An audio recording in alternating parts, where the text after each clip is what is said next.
এই গল্প একজন রাজবধূর, তবে এটা কোনো রূপকথার গল্প নয়। বাস্তব জীবনের এক মায়ের, একজন যোদ্ধার, একজন নারীর হৃদয়ের গল্প। 2023 সালের মার্চ মাসে প্রিন্সেস অফ ওয়েলস ক্যাথরিন আকস্মিকভাবেই জানান তিনি ক্যান্সারে আক্রান্ত।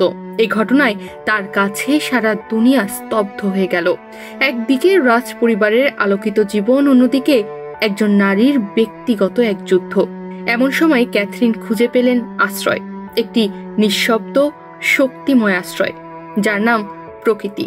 এ কারণেই হয়তো রাজবধূ ক্যাথরিন মাদার্স ডেতে লিখেছিলেন, গত 1 বছর প্রকৃতি আমার জন্য নির্ভয় আশ্রয় ছিল।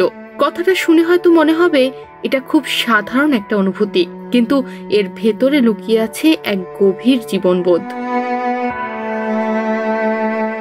ক্যান্সারে আক্রান্ত থাকাকালে শুধু প্রকৃতিই তাকে শান্তি দিয়েছে।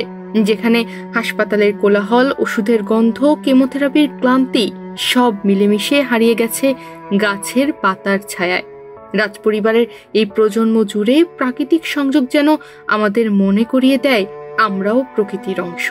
রাজবধূর মতে প্রকৃতি শুধু বাহ্যিক সৌন্দর্য নয়, এটি আমাদের ভিতরের আত্মাকে লালন করে।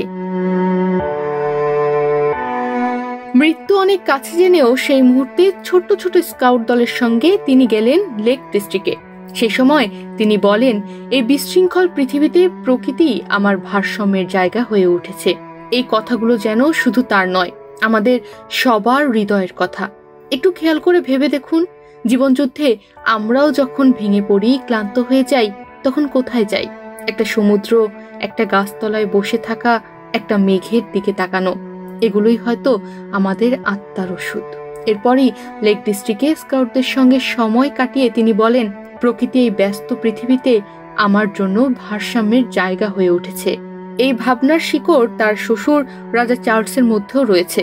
রাজা, যিনি বহু বছর আগে থেকেই প্রকৃতির কথা বলতেন, পরিবেশ রক্ষার কথা বলতেন, যখন দুনিয়া তখনও এই বিষয়ে কিছু শোনেনি, ভাবেনি। এ কারণেই হয়তো তিনি বলেছিলেন, সমগ্র পৃথিবীর হারিয়ে যাওয়া সুরকে ফেরানোই এখন সবচেয়ে গুরুত্বপূর্ণ কাজ। কিন্তু এই গল্পে একটি বিতর্কও ছিল। 2024 সালের মাদার্স ডেতে ক্যাথরিন একটি ছবি শেয়ার করেছিলেন। ছবিটি তার পরিবারে ভালোবাসার মুহূর্তের একটি প্রতিফলন হলেও পরে জানা যায় সেটি কিছুটা সম্পাদিত ছিল। তিনি তখন দুঃখ প্রকাশ করে বলেন, আমি অপেশাদার ফটোগ্রাফার হিসেবে মাঝে মধ্যে এডিট করি। কনফিউশনের জন্য আমি আন্তরিকভাবে দুঃখিত। তার এই স্বীকারোক্তি, এই বিনয় একজন রাজবধূর আসল সৌন্দর্যের পরিচয়। এই সব কিছু সংগ্রাম, স্বীকারোক্তি, সংযোগ প্রমাণ করে রাজবধূর এই যাত্রা এক নিছক রাজকীয় জীবন নয়, বরং একজন মা, একজন মেয়ে, একজন যোদ্ধার মানবিক গল্প। রাজবধূ ক্যাথরিনের জীবন আমাদের শেখায়, প্রকৃতি যেখানে নিরাময়, সেখানেই নতুন সূচনা। তনিমা রহমান, বাংলাদেশ প্রতিদিন।